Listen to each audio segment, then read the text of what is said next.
Samantala, umakyat na sa bilang na 40 ang bilang ng napapaulat na namatay sa naman ng magnitude 7.8 na lindol na tumama sa Southern Mindanao.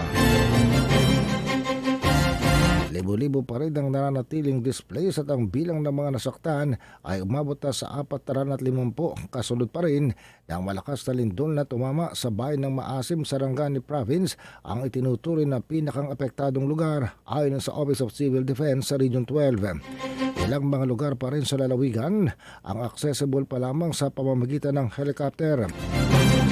Dahil pa rin sa pangamba sa mga aftershocks, mabagal ang rescue efforts ayon pa rin sa mga local officials. Mag-iingat ang mga rescuers sa kanilang mga pagpasok sa mga gumuhong gusali ayon pa rin sa OCD Chief sa rehiyon o sa Region 12. Nararamdaman pa rin ang sunod-sunod na malalakas na aftershock sa lugar. Halos 24 oras ang nakalipas matapos naman ang malakas na pagyanig umaga ng Lunes. Samantala, sinabi naman ng PHIVOLCS, Philippine Institute of Volcanology and Seismology, na ang mga lugar na located sa malapit sa 6 na aktibong trenches ng bansa ay pwedeng makaranas ng lindol na aabot ng hanggang magnitude 8.2. Ayon nito kay Philippine Institute of Volcanology and Seismology Director Teresito Bacolcol kahapon.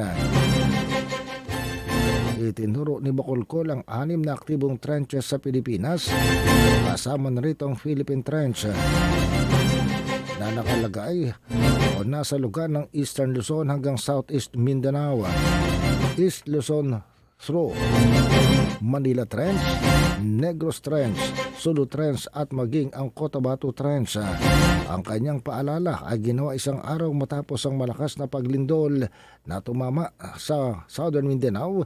Ito ay pinaniniwalang nagmula naman sa Cotabato Trench. Nayanig nito ang bahagi ng Mindanao.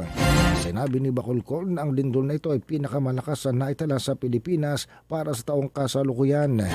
Pero ayon pa rin kay Bacolcol, ang pinakamalakas na lindol na naitala sa Pilipinas sa modernong panahon ay nananatiling ang magnitude 8.1 na lindol na tumama sa Mindanao noong August 17, 1976.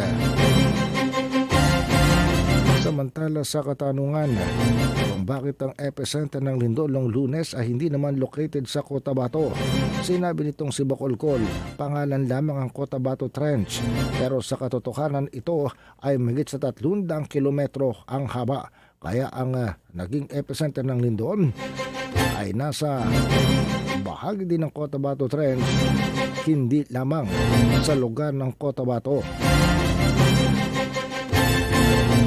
Sabi pa ni Bacolcol, anumang lugar na situated sa kahabaan ng active trench ay pwedeng makaranas ng napakalakas na lindol.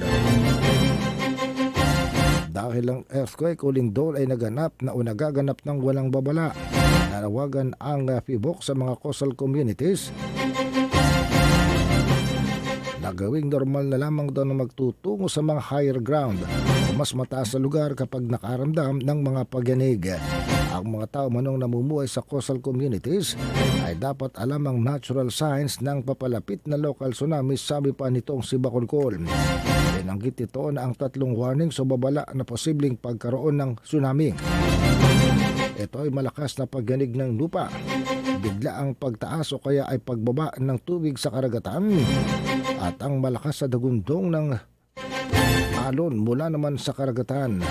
Ang mga senyales sa ganito kapag namataan, dapat naglian ng tumakbo patungo sa mas mataas na lugar ang mga residente ng baybaying karagatan. Patuloy po ang inyong pagsubok.